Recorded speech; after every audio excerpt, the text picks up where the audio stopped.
Bem, queria que você abrisse sua Bíblia, por favor, Lucas capítulo 10. Lucas capítulo 10.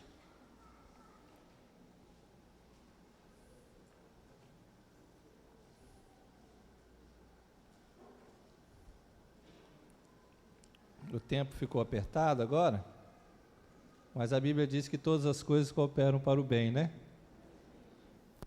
De repente, se os irmãos me ouvirem menos, vai ser benção.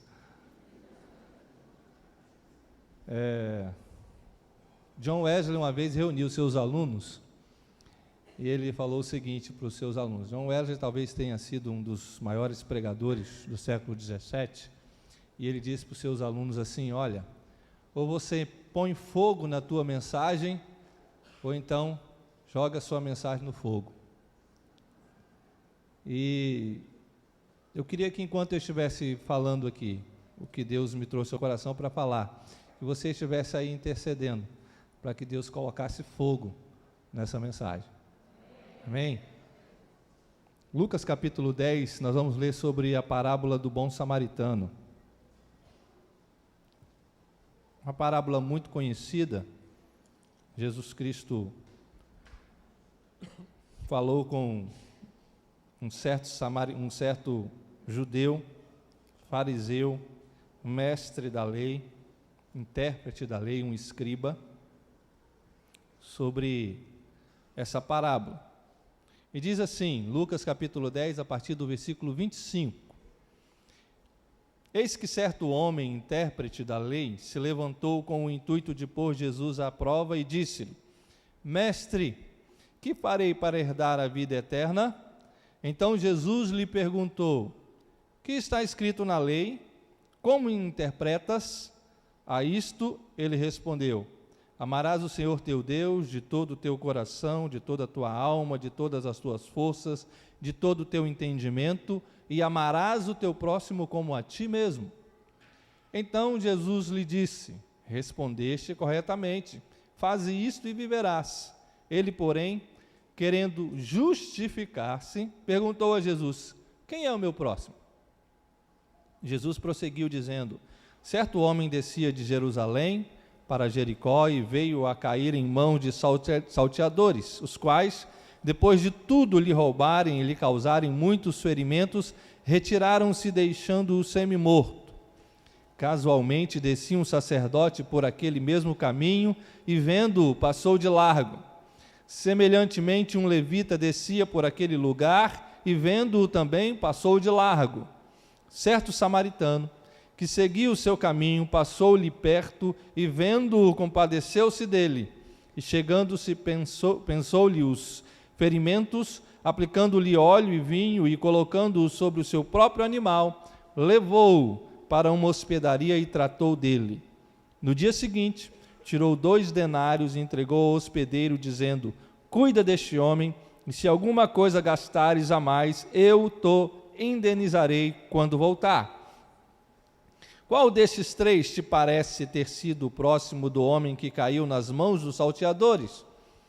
Respondeu-lhe o intérprete da lei: o que usou de misericórdia para com ele?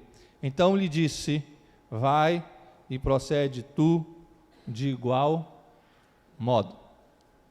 Nós temos aqui nessa parábola alguns ensinamentos explícitos aqui. Alguma coisa que você, quando você olha e lê essa parábola, e você logo percebe aquilo que Jesus quer ensinar. O primeiro ensinamento explícito que está na cara aqui para a gente é o amor a Deus acima de todas as coisas. Jesus quer ensinar isso, e ele disse a partir do versículo 27, amarás o Senhor teu Deus, todo o teu coração, de toda a tua alma, de todas as tuas forças e de todo o teu entendimento. Esse é o primeiro grande mandamento e ensinamento explícito nessa passagem. O segundo grande ensinamento explícito nessa passagem aqui, que está latente, que é fácil de ver, é o amor que não tem fronteiras, nem raciais, nem religiosas ou sociais. O intérprete da lei, lá no versículo 29, ele perguntou para Jesus: quem é o teu próximo? Quem é o meu próximo, aliás? A pergunta desse doutor da lei sugere que, não sugere que alguém haveria um próximo, mas sugere que haveria, se tem um próximo, então tem alguém que não é o meu próximo, que eu não preciso amar, não é? A pergunta desse doutor da lei, então, ela enfatiza o valor do objeto amado ao invés da atitude da pessoa. Jesus estava falando da atitude da pessoa e não do valor do objeto amado, porque eu amo as pessoas independente do valor delas. O terceiro ensinamento que está explícito aqui é que amor sem ação é igual pipoca sem sal, tem gosto de isopor. E Jesus está ensinando aqui que, enquanto o doutor da lei está usando de subterfúgios a respeito de uma definição sobre o que deveria ser o amor, Jesus ensina que o amor não é assunto de discussão teórica, mas é de demonstração prática, que o amor não é um conceito, é uma atitude. Os sacerdotes e os levitas, que eram religiosos de carteirinha, poderiam discutir a horas e a horas a fio sobre o assunto com uma grande habilidade, porém, o samaritano, aquele que foi elogiado pelo próprio doutor da lei, ele não teorizava, ele agia. E Jesus vai ensinar isso, que o amor não é aspecto de teoria, não é um fenômeno para teorizar, é ação. Ele deve sair da mente e ir para as pernas, para os braços. Mas apesar desses três ensinamentos que estão explícitos aqui, eu queria enfocar outros três ensinamentos que não estão tão explícitos aqui na parábola, e que para mim são justamente a causa de nós não realizarmos esses três, de não vivermos esses três que estão explícitos. São ensinamentos que estão antes dele, que estão lá na base, que estão implícitos e que nós deveríamos viver, e que a desobediência a esses ensinamentos que estão na base é a causa do amor a Deus não estar acima de todas as coisas, é a causa de haver preconceitos religiosos, raciais, sociais, é a causa do amor ser só um sentimento improdutivo. Através dessa parábola do bom samaritano, Jesus nos dá três conselhos. Ele nos apresenta aquilo que tem nos distanciado de sermos aquilo que Deus deseja que nós sejamos. Então, vamos a esses três ensinamentos que Jesus nos dá aqui. O primeiro ensinamento que Jesus nos dá é esse. O primeiro conselho é: cuidado com seus caminhos. O samaritano, o sacerdote e o levita, eles estavam indo de Jerusalém a Jericó, de Jericó a Jerusalém. O levita e o sacerdote iam de Jerusalém para Jericó. E o samaritano vinha de Jericó para Jerusalém. Era uma estrada muito conhecida naquela época, e ainda é hoje. Há aproximadamente 28 quilômetros. Uma descida de 762 metros acima do nível do mar, onde estava Jerusalém, para 244 metros abaixo do nível do mar. Ou seja, uma descida muito íngreme nesse caminho. 28 quilômetros de descida e descida íngreme. Um caminho perigoso. Esse caminho aqui ficava cheio de beduínos, ladrões, bandidos, que ficavam à espreita, esperando as pessoas passarem por esses caminhos, porque ninguém podia correr ali, ninguém podia andar rápido ali, todo mundo vinha devagar e ficava um alvo fácil para ser assaltado. E por isso que Jesus vem falar de um homem que foi assaltado, porque era isso que acontecia nesse caminho. No século IV, o grande teólogo Jerônimo chamou este caminho de o caminho sanguinário, ou o caminho de sangue. E o conselho de Jesus e o ensinamento de Jesus é: cuidado com o seu caminho. Provérbios capítulo 14, no verso 12, o autor de Provérbios diz que há caminho que para o homem parece direito, mas o fim deles são caminhos de morte. Daí eu vou te fazer uma pergunta hoje: por onde você anda? Qual é o caminho que você anda? Qual é o caminho que trilha o seu coração? Por qual caminho anda você? É o caminho de sangue? É o caminho sanguinário?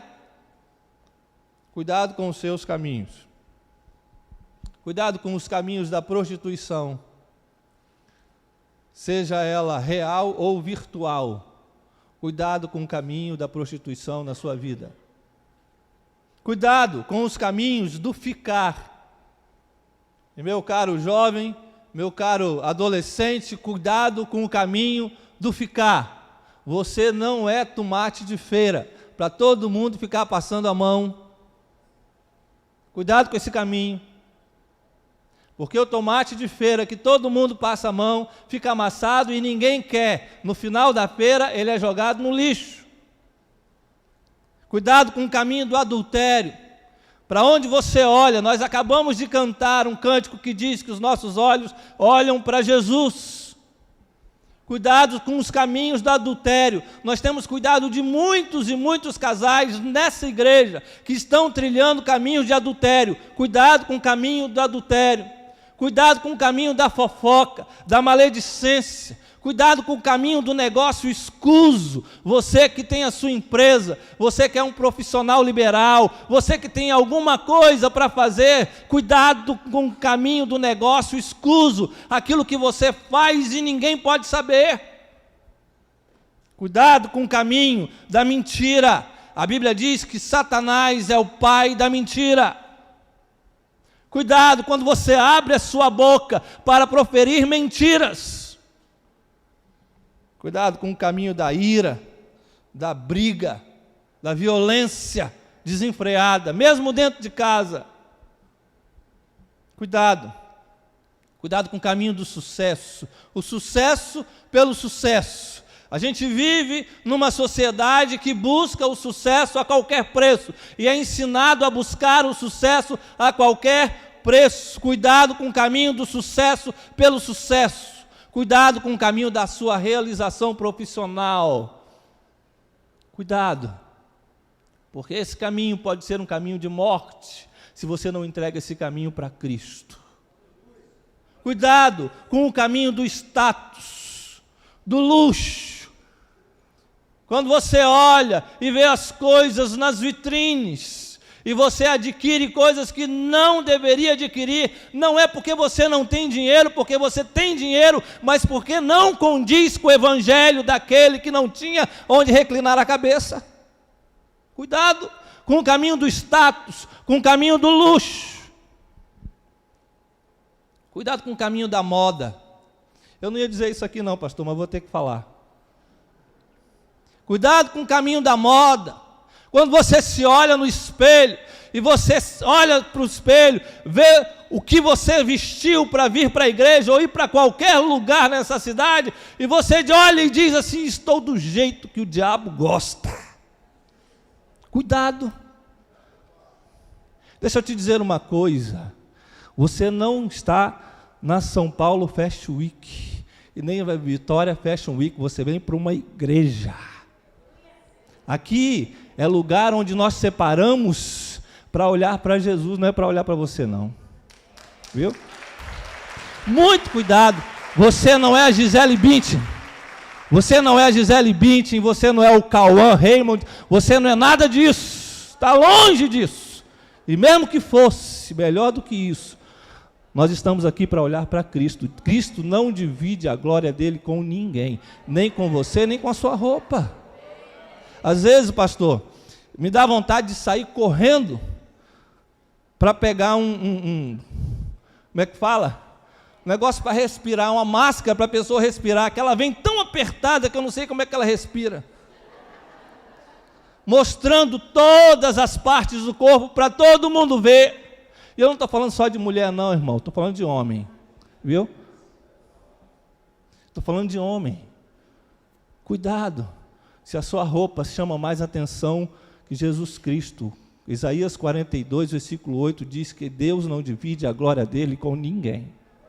Muito cuidado. Reconhecidamente, a tendência da moda é produzida por pessoas que são homossexuais. Você se veste para quem? Quando você se olha no espelho para vir para a igreja, você se veste para quem? Cuidado com aquilo que você veste. Deixa eu te dizer uma coisa se você não sabia. A igreja de Jesus é chamada de noiva do Cordeiro.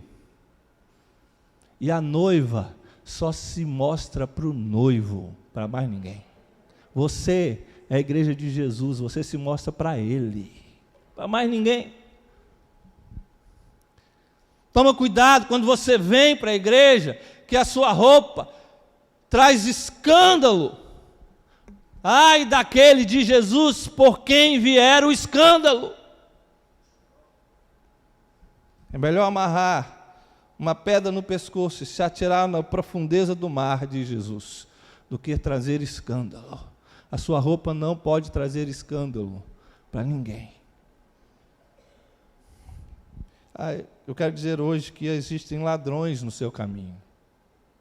Cuidado com o seu caminho, porque existem ladrões na sua casa. Esses ladrões vão querer roubar a paz e a harmonia do seu lar. No seu trabalho, esses ladrões vão querer roubar a sua alegria. No seu namoro, eles vão querer roubar o seu juízo. Na sua devoção, eles vão querer roubar os seus sonhos.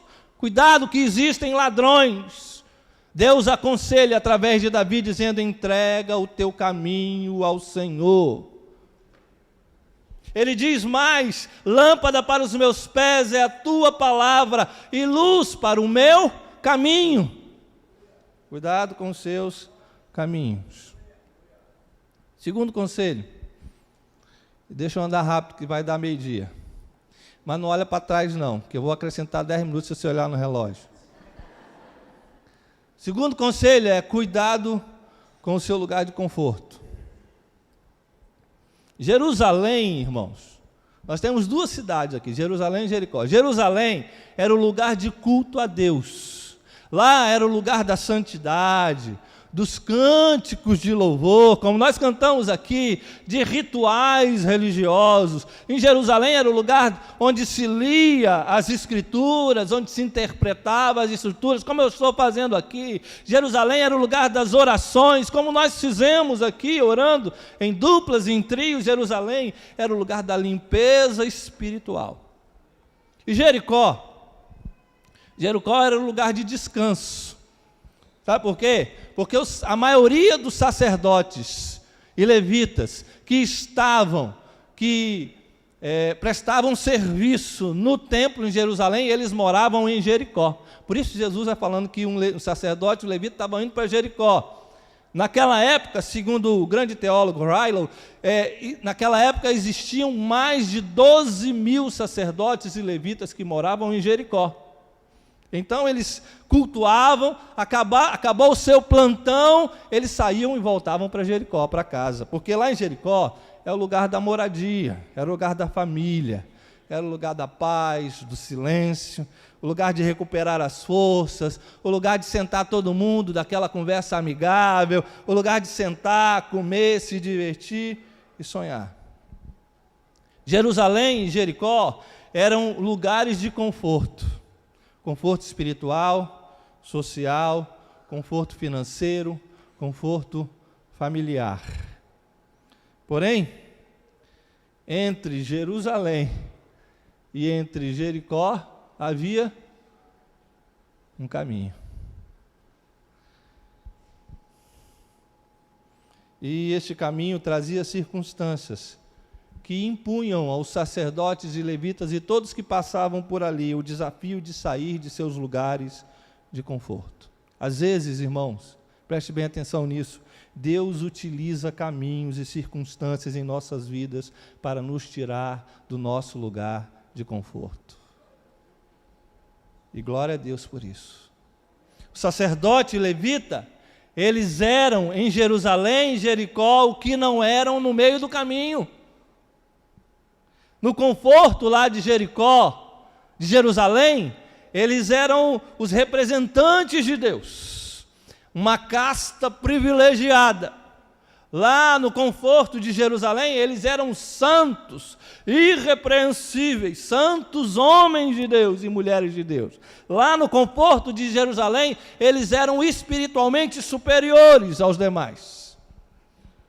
E lá no conforto de Jericó, eram homens de caráter ilibado, maridos e pais irrepreensíveis, de uma lisura que não podia se repreender, mas no desconforto da estrada eles eram o que realmente eram.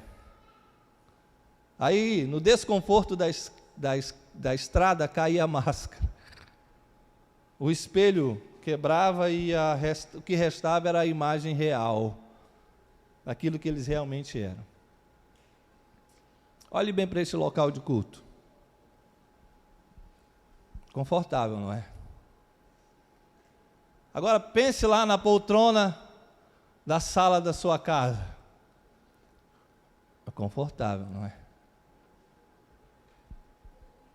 Mas o que nós vivemos hoje é um conflito entre cristianismo e igrejismo. Ser igrejeiro não quer dizer ser cristão. Ser da igreja não quer dizer ser de Cristo. É diferente. Todo crente tem a sua Jerusalém e tem a sua Jericó. Mas crente que não tem estrada não é crente, é crentino. Todo crente tem a sua Jerusalém, tem a sua Jericó, mas crente que não tem estrada, ele não é crente, ele é cliente. Ele veio aqui para saborear um cardápio e voltar para casa. E se o cardápio for ruim, ele sai reclamando. Por isso que Jesus disse assim: no mundo tereis aflições, mas tem de bom ânimo, eu venci o mundo. Mas no mundo, Jesus disse, vocês vão ter aflições, sabe por quê? Jesus sabia que aqueles discípulos seriam discípulos do caminho, que teriam a sua Jerusalém, teriam a sua Jericó, mas eles estariam no caminho, vivendo as circunstâncias do caminho, no conforto de Jerusalém. O sacerdote e o levita lidavam com a instituição religiosa, lidavam com a igreja. No conforto de Jericó, o sacerdote e o levita, eles estavam lidando com as instituições família, sociedade, mas no desconforto da estrada, eles não lidavam com nada. Porque no desconforto da estrada, há que se lidar com gente ferida, com gente maltratada, com gente chorosa, com gente em depressão, com gente precisando de ajuda, com gente precisando de colo. E aí, no desconforto da estrada, não existe nenhuma instituição, nem igreja, nem família para me proteger ou para me esconder. O lugar de conforto, irmão, pode produzir 3 coisas que Jesus demonstra aqui nessa parábola. Primeiro, pode produzir hipocrisia. No versículo 29, o fariseu aqui pergunta: quem é o meu próximo? Mas você acha que ele estava querendo saber quem era o próximo? Estava nada. Tanto que a Bíblia diz que ele queria justificar-se. Estava querendo saber quem era o próximo, coisa nenhuma. Ele estava se escondendo atrás disso, ele era um hipócrita.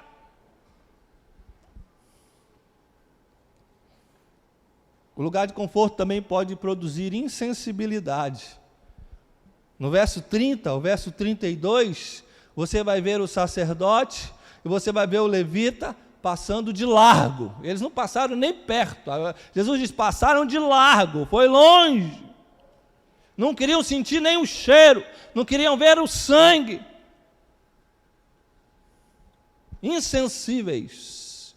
O lugar de conforto pode gerar insensibilidade. Pessoas estão morrendo lá fora. O lugar de conforto também pode gerar orgulho. Você nota que o intérprete da lei, depois que Jesus perguntou para ele assim, quem é que foi o próximo? Lá no versículo 37 ele falou assim, aquele que usou de misericórdia. Orgulhoso, sabe por quê? Porque ele não queria falar a palavra samaritano, porque ele era judeu, e ele não queria dizer que foi um samaritano que usou de misericórdia. E todo judeu não conversava e nem citava a palavra samaritano, ele era orgulhoso, isso que ele era.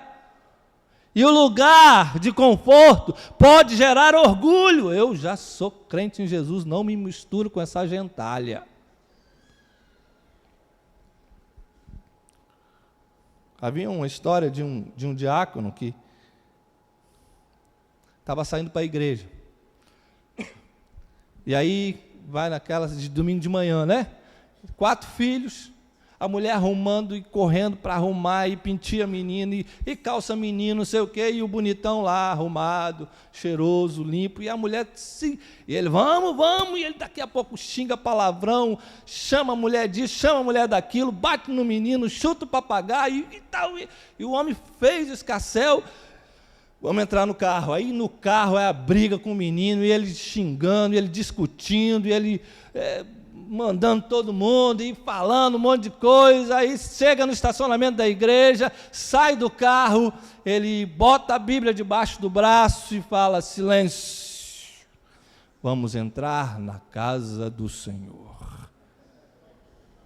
Aí entra, como se fosse o homem mais santo da face da terra. Esse é o lugar de conforto. Olhe bem para esse lugar de culto. Confortável, não é? Pense na poltrona da sua casa. Confortável, não é? Deixa eu te dizer para você, entre este local de culto e a sua Jericó, a sua casa, tem uma estrada cheia de pessoas feridas, esperando bons samaritanos. Você vai continuar passando de largo. Terceiro e último conselho de Jesus além de cuidar dos seus caminhos, além de cuidado com o seu lugar de conforto, cuidado com os seus costumes. Albert Einstein uma vez disse, triste época, é mais fácil quebrar um átomo do que quebrar um preconceito. Uma vez eu estava numa cidade na Bahia, meu pai e minha mãe foram missionários na Bahia por quase 15 anos, da Junta de Missões Nacionais. E nós morávamos aqui, morávamos em Campo Grande. Eu era adolescente, não faz muito tempo isso, era adolescente, e meu pai resolveu receber um convite para pregar numa igreja que ele havia sido pastor lá no interior da Bahia. E nós fomos, eu fui, junto com ele. E aí, um irmão da igreja, que era fazendeiro, nos chamou para visitar a sua fazenda, e fomos visitar a sua fazenda. Aí perguntaram assim, vocês querem andar a cavalo? Queremos sim. E eu, adolescente, metido a cavaleiro, né? Metido a cavaleiro, falei, não, deixa comigo, tal. Aí selaram um cavalo lá para mim,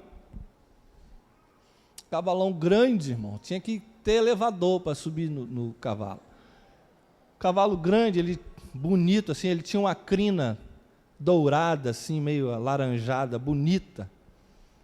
E eu montei naquele cavalo, ele falou, você toma cuidado com esse cavalo, não solta muita rédea. Eu falei, tá, pode deixar comigo. E eu fui, andando, fui passeando, passei num córregozinho e tal. Andei muito, as pernas já estavam doendo, já que não estava acostumado. Aí voltei, quando eu voltei, chegou a uma distância de mais ou menos 50 metros do curral. Meu irmão, aquele cavalo começou numa disparada. E eu segurando e puxando, mas não parava de jeito nenhum. Parecia o Satanás. E ele correu, e eu segurando, tentando me equilibrar. Eu larguei a rédea, porque eu vi que não tinha jeito, segurei na sela, né? Falei, pelo menos cair eu não caio. E fiquei naquele negócio, pulando. De repente, eu vi a senhora, dona da casa, mulher de fazendeiro, sair na varanda assim. eu vi, e o cavalo passou pela casa assim, foi em direção ao curral. O curral só tinha uma frestazinha pequenininha assim. Eu falei, não acredito que ele vai passar ali. E aí saiu desembestado. Eu só ouvi a mulher dizendo assim: meu Deus, é o diabo louro. Aí eu pensei comigo, falei, gente, se me dissesse que o nome do cavalo era Diabo Louro, eu não tinha nem subido nesse troço. Meu irmão, ele passou, o cavalo passou naquela frestazinha, eu, o cavalo e eu não sei quem mais. Vrum! E ele parou, de repente ele parou dentro do curral. E eu branco, eu não consegui nem descer do cavalo, veio um moço lá e me tirou branco. Aí ele me desceu e eu tremendo, me deram água com açúcar, com sei lá o que foi, para eu me acalmar. Aí me disseram assim, olha, o problema é que o cavalo está acostumado a fazer isso. Chega nessa distância, os vaqueiros começam a correr e saem correndo, e ele está acostumado a sair, é costume. É o costume dele, ele acostumou a fazer isso. E eu quero dizer para você, cuidado com o seu costume. Sabe por quê? Porque Jericó era uma cidade que era especialmente designada para a residência dos sacerdotes e levitas. Os sacerdotes e levitas passavam por aquele caminho todas as semanas depois de prestar serviço no templo. Eles estavam acostumados com a violência da estrada que ia de Jerusalém para Jericó. Todo santo dia, toda semana, quando passavam por ali, eles viam pessoas pelo caminho. Estavam acostumados a isso. Tem um ditado que diz que o costume do cachimbo é que faz a boca torta. Cuidado com o seu costume. Para o sacerdote ou para o levita, só importava sair de Jericó e chegar em Jerusalém. Sair de Jerusalém e chegar em Jericó. Pouco importava os acontecimentos da estrada. Costume. Afinal, quem é que chora por alguém que morreu de uma bala perdida? É a família. A gente está acostumado a isso. Nós acostumamos. Quem é que chora e para alguém que está deitado numa praça, sujo, imundo, fedido? A gente se acostuma. Quem é que para conversar com alguém que está deprimido, que está com problema com a esposa, com o esposo, e tem o filho nas drogas? Está acostumado com isso. Isso é todo dia. A gente acostumou a ver a tragédia e passar de largo por ela.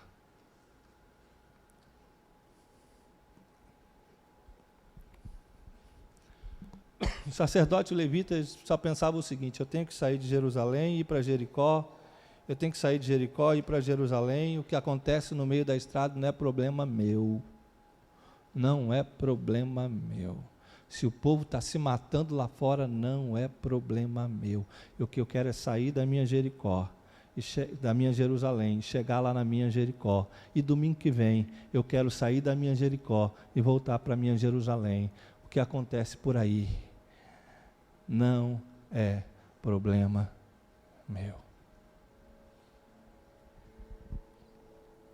Que importava eram os afazeres em Jerusalém, a festa em Jericó. Se tem algum morto no caminho, eu não tenho nada a ver com isso. Ele que se arranje. Eu tenho uma instituição igreja para cuidar. Eu tenho uma instituição família para dar de comer. Não me importa.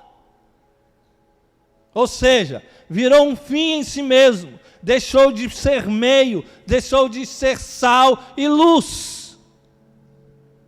Agora, meu irmão, olha para mim. Agora você está em Jerusalém, na sua Jerusalém. Daqui a pouquinho, daqui a alguns minutinhos, você vai voltar para a sua Jericó.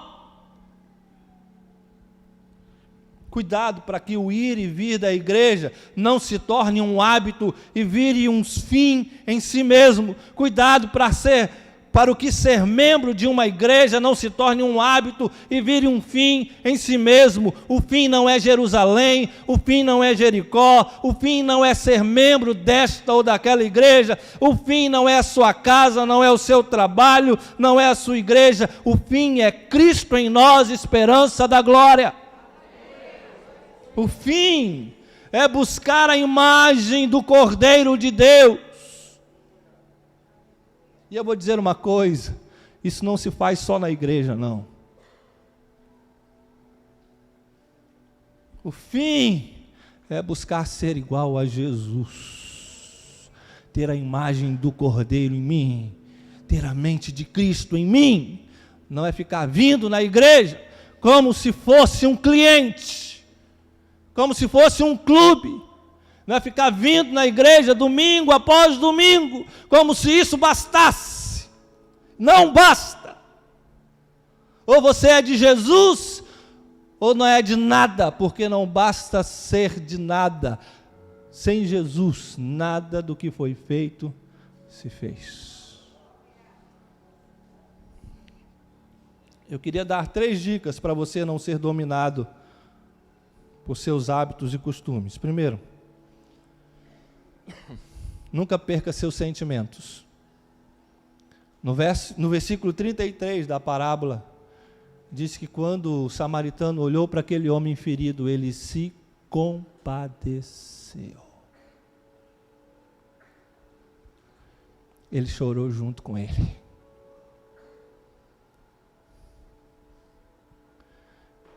Ele pegou aquele homem no colo, sangrando do jeito que estava.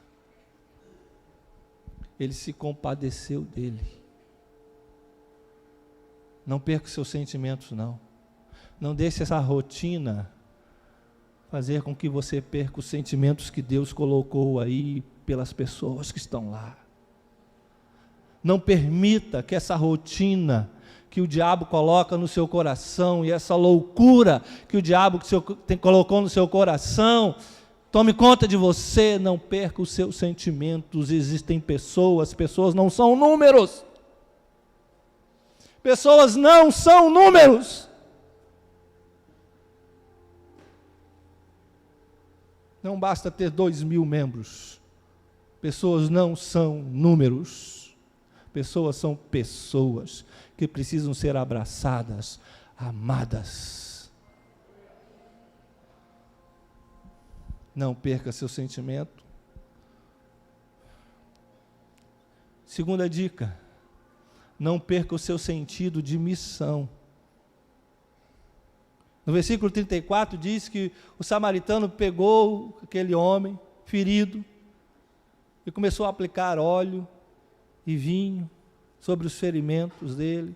Depois pegou aquele homem no colo, colocou em cima do seu animal e levou aquele homem para a hospedaria. Ele sabia, se tem um homem ferido no meio do caminho, eu tenho uma missão.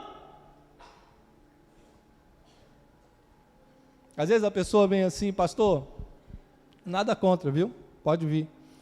Mas às vezes a pessoa vem falar assim, pastor, olha, tem o fulano de tal, ele está com um filho nas drogas. E eu queria que o senhor falasse com ele. Algumas vezes eu disse para irmão, deixa eu te falar uma coisa. Se Deus te mostrou esse irmão com filho nas drogas, vai que é tua, Tafarel. Deus quer te dar uma missão. Não passa a bola, não. Eu vou. E se você precisar de ajuda, pode contar comigo. Eu vou junto com você e eu vou te ensinar a fazer isso. Agora não foge dessa missão, não. Deixa eu te falar. Você só está aqui na terra por causa de uma missão. Porque para adorar a Deus, você adora melhor lá em cima. Viu? Lá você vai estar sem pecado. Lá você vai estar cantando no coral dos anjos. Você adora melhor lá em cima. Você está aqui na terra porque você tem uma missão. Vão e façam discípulos. Terceira dica: nunca perca o desejo de se envolver e de ir além.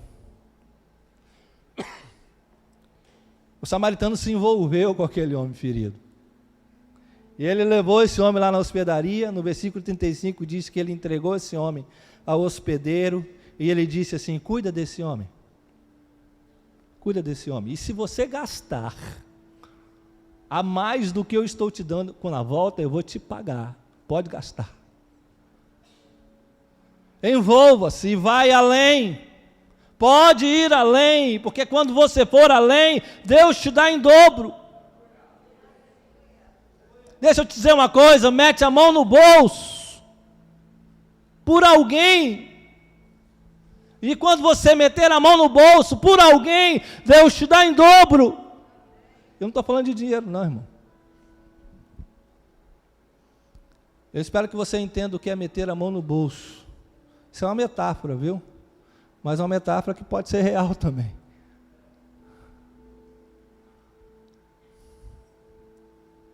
Existem pessoas precisando do seu envolvimento com elas. Não é só com envolvimento aqui. Pessoas individualmente precisando. Às vezes nós estamos acostumados a passar um conteúdo. O que você faz? Eu ministro curso tal. Você está passando um conteúdo, tem gente lá dentro precisando de você, e você fica só passando conteúdo. Envolva-se com ele e vá além. Se ele precisar de você, vai além.